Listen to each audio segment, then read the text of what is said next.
Entrepreneurship isn't for everyone.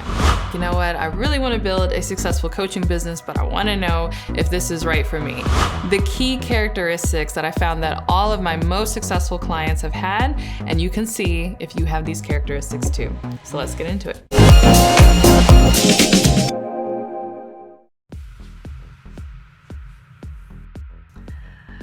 Why, hello there.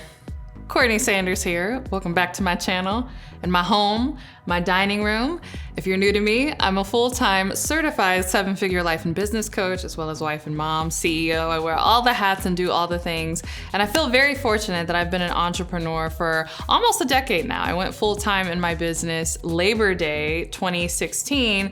But here's the thing, and this is why I have this coffee here, because I want to have a real heart-to-heart and a real chat with you.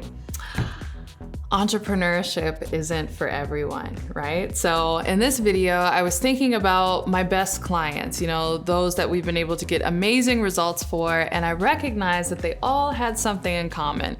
So if you are a talented professional, maybe you work in corporate America, or maybe you don't, maybe you have an existing business and you're looking to transition into coaching, or maybe you just do your own thing and you're like, you know what, I really want to build a successful coaching business, but I want to know if this is right for me. It may be right for you, it might not be right for you, but you're gonna find out because I'm gonna share the key characteristics that I found that all of my most successful clients have had, and you can see if you have these characteristics too.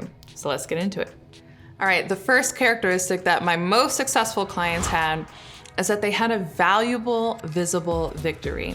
And if you've ever joined me on my Nail Your Niche challenge or any of my live events, you know that this is the one thing that I am upfront about, and I always say, this is the one thing that I can't give you, right? Even in my coaching certification program, shameless plug for the CLS Certification and Marketing Program, actually stands for the Coach of Life Success Marketing and Certification Program, because that is a designation that you'll walk away with and it is accredited. But even in that program, we teach you how to coach. We show you how to come up with your own unique coaching methodology. But even that unique coaching methodology is based on your own story and your own experience. So if there is not something that you have gone through, that you have come out on the other side from, that you then want to coach others on how to get through, that is the one thing I can't give you. And I find that if you don't have that and it's not concrete, it is difficult to really stand out in the coaching industry. My most successful clients had a concrete result that they had achieved in their own lives, and they built their coaching businesses around this. Now, I don't want to discourage anyone, because oftentimes we think, oh, it has to be a result that's related to what we do at work, which is not the case. You might be an accountant at work, but people always ask you, how do you stay so organized with 5 kids? Or how have you, maintained an amazing marriage for the last 30 years or whatever? It could be something that has nothing to do with what you do professionally, but is still a result that people desire, that they ask you about, and that you yourself have achieved. So if you're wondering if entrepreneurship is right for you, specifically if creating an online coaching business is right for you, if you have a valuable, visible result, I would say it is. All right, so the next characteristic that my most successful clients had is that they were all very business minded. And so what I mean by this is not that they went to business school or even that they have business experience per se. I mean, one of my best clients was a former physician in medicine, right? So not dealing in business, but I mean their mindset, they were business minded from the standpoint that they were willing to think in terms of ROI, or return on investment, both for themselves and their clients. I say this because a lot of new coaches or aspiring coaches who want to get into the online coaching space, they get so focused on their passion that they don't get clear on what is the return on investment for the client that they are trying to attract. So I get it. You are passionate about underwater basket weaving, right? But your potential clients, and you're, want to offer these high price programs, which I recommend, right? We definitely want to start in at the top end of the market and then build offers, work our way down, because when you're first getting started, you need that revenue in order to grow your business, right? But in order to do that, you have to come up with something that is worth more, right? Return on investment, that is worth more than what you are charging. So this is why people are like, oh my goodness, how do you have clients who are able to successfully sell $5,000 coaching programs, $7,500 coaching programs, even a $20,000 coaching program? They were able to do this because they were business minded. This is what I mean.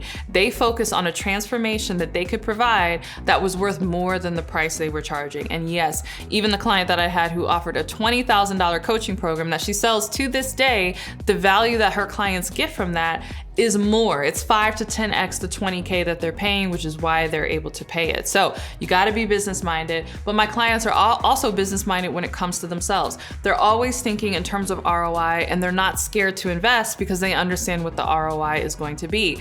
I find that oftentimes when people are in, a corporate situation and they want to transition out, they can get into the scarcity mindset of like, oh my goodness, if I'm getting ready to quit my job, I won't have any money and I need to really hunker down, that they're not willing to make the investments that they need to make in order to have a successful business. So some of those investments, yes, are going to be around, say, your branding or your websites or different things, but it's also around your education, particularly in this industry. While you have not needed a certification, and technically you still don't, I strongly recommend it because that is the way the industry is moving. More federal regulation is coming out. The government is getting stricter and is cracking down, on the coaching industry, and they're really looking for accreditation and credentials. And so that's just one example of an investment that a business-minded would-be coach or entrepreneur is willing to make for their future. But again, they're ROI focused, so they know that whatever they invest, they're going to get back. And so my best clients have been ROI focused for themselves, and that has driven what they were willing to invest in for their own coaching businesses, but they were also ROI driven for their clients, and that drove the types of coaching packages that they came up with that their clients were willing to pay for. All right, the next characteristic that my best clients have, and this might sound kind of crazy because you think most people have it, but you'd be surprised. My best clients were extremely self-controlled.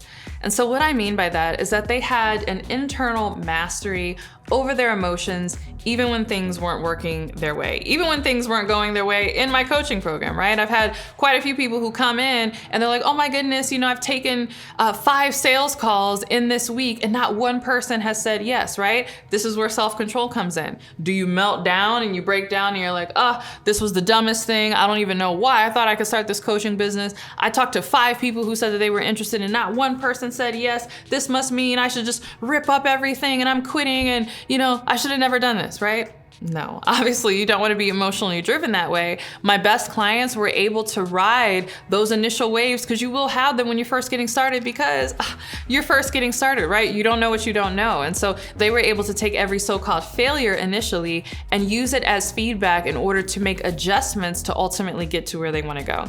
In fact, I think of one client in particular who was in a completely different niche, and she was not getting the results that she was looking for in that niche. But instead of saying, oh, this is a failure and every person that I speak with is not interested, she used that as an opportunity to dial it back a bit for a second and do some introspection and say, what is it that people come to me for? And through this introspection, we actually found out that she had more value and more of a visible victory in a completely different arena. I mean, before she was doing something related to like mental health, and then we found out that she had this amazing result in the relationship space. And so she was able to pivot, and even without a website or any of these things set up, she was able to land 3 clients at 10K. So that's just an example of what self-control looks like. Even when things aren't going your way initially, do you fall apart and do you give up? Or do you see it all as positive feedback? All things are working for you all the time. And do you use that to build momentum to ultimately get to where you want to go? I can tell you, my best clients, that's exactly what they do. And the last characteristics that I found that all of my best clients have is that they themselves are coachable. Ooh, I cannot tell you how terrible it is to work with a coach who themselves is not coachable. Because here's the thing, we are always, all the time, going through our own mental drama and junk. And so it's important that if you're a coach, you have a coach. And I say this as someone who does have a coach, right? I am coached as well, because I need someone who is on the outside of me who can see different patterns that I might not even be recognizing that I'm doing, and can point out and steer me in the right direction based on the goals that ultimately I am looking for. And so as a client, you want to be coachable as well. The worst clients that I have ever worked with, even if they were really talented and even if they had a valuable, visible result, is that they were not coachable. Typically, they weren't coachable around that last tip, right? Self-control. Like, their emotions would go haywire if something didn't work out the way that they thought that it should. But I find that if you are coachable and you receive coaching from someone who has been there before and knows the lay of the land ahead of you, you will be very, very successful. So I say all that to say, entrepreneurship isn't for everybody, but if you're willing to at least develop these characteristics, I would definitely say that it's for you. All right, thanks so much for joining me on this video, this cozy coffee chat. I hope that you enjoyed it. If you did, you are really going to love my CLS certification in marketing program. Again, shameless plug, shameless, because it is such a high value program that is getting amazing results every single day. CLS stands for my Coach of Life Success designation, which is the accredited certification that you walk away with in just 90 days. And after that, we move you into the marketing program where we show you how to build your entire coaching business. We even have a tech team on standby to do all of the heavy lifting for you. So if you're like, oh my goodness, how do I set up these funnels? How do I set up landing pages? How do I set up email marketing? All of that, don't worry, we got you. We give you my templates, my marketing strategies in order to help you launch a successful coaching business. So if that is of interest to you, go ahead and click the link below to learn more about it and you can apply. All right, thanks so much for watching this video. I hope you enjoyed it. If you did, don't forget to give it a thumbs up and subscribe. And if you can't wait for my next YouTube video, make sure you're subscribed to my podcast, The Courtney Sanders Show, on both iTunes and Spotify. And if you can't wait for my next podcast episode or my next YouTube video, make sure you are following me on both Instagram and LinkedIn. I am active on both. And with that, I'll see you in the next video. Bye.